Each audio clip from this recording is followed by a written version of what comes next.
Hello friends, రీసెంట్గా ఒకటి Telangana irrigation డిపార్ట్మెంట్లో ఒక ప్రాజెక్ట్కి సంబంధించి ఒక ఇంజనీర్ అయితే ఒక పెద్ద అంటే అక్రమ సంపాదన చేసినట్లు అయితే తెలిసింది. సో ఈ న్యూస్ ఉండగానే నాకు ఏమనిపించిందంటే అక్రమ సంపాదనలు, లంచాలు ఇవన్నీ అనేది మన ఇండియాలో అయితే ఆపడం చాలా కష్టం. సో దానివల్ల నేను ఏం చేశానంటే అసలు మనం కరప్షన్ రేట్లో మనం అసలు ఎక్కడున్నాం, కరప్షన్ ఎందుకు ఆఫ్ చేయలేకపోతున్నాం, కరప్షన్ మన స్టేట్లో ఒక్క దాంట్లోనే ఉందా, అసలు ఆల్ ఓవర్ ఇండియాలో ఉందా అని ఒకసారి రీసెర్చ్ చేయడం మొదలు పెడితే మనకి ఏదైనా ఒక సంస్థ బయట ఎక్కడొక్కడ పనిచేస్తూనే ఉందండి.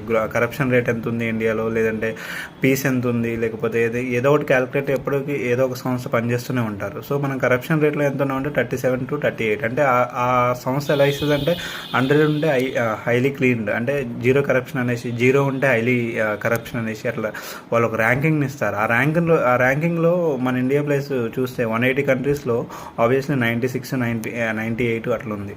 సో నేను ఎప్పటి నుండి అదే చెప్తున్నాను, మన ఎకానమీ రేట్ ఒకటి చేంజ్ అయితే సరిపోదు, మనకి కావాల్సిన మిగతా విషయాల్లో మనం చాలా నెగ్లెక్ట్ చేస్తున్నాం.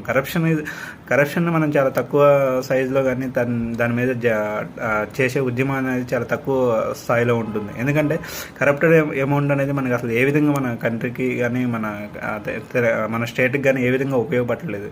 ఫర్ ఎగ్జాంపుల్ నేను ఒక చిన్న విషయం చెప్పదలుచుకున్నాను. ఇప్పుడు మనకి ఒక మంచి ఆహారం అంటే పబ్లిక్కి మంచి ఆహారం ఇస్తున్నారా లేదా అనేది ఎవరికి పని చేయాలి? ఫుడ్కి సంబంధించిన ఇన్స్పెక్టర్స్ పని చేయాలి. సో వాళ్ళు వెళ్ళి ఈ ఫుడ్ సేఫ్టీ అధికారులు వెళ్ళి మొత్తం ఫుడ్ మంచిగా ఉందా లేదా, ఒకవేళ మంచిగా లేకపోతే దాన్ని బ్యాన్ చేసి చేయాల్సిన అవసరం వాళ్ళ పని అది. కానీ అలా ఎంతమంది చేస్తున్నారు? ఫుడ్ సేఫ్టీ అధికారులు ఎంతమంది ఉన్నారు, ఏం చేస్తున్నారు? సో వాళ్ళు ఆబ్వియస్లీ వర్క్ చేయకపోతే ఎవరికి నష్టం? సో మనకే నష్టం. సో మనకి అక్కడ ఫుడ్ ఫెయిల్ అయిపోయినట్టే. అదేవిధంగా సో చాలా ఇంటర్లింక్లు ఉంటుంది. మనకు ఒక రోడ్డు వేసే ఇది కాంట్రాక్ట్ ఒక ప్రైవేట్ పర్సన్కి ఇస్తుంది గవర్నమెంట్.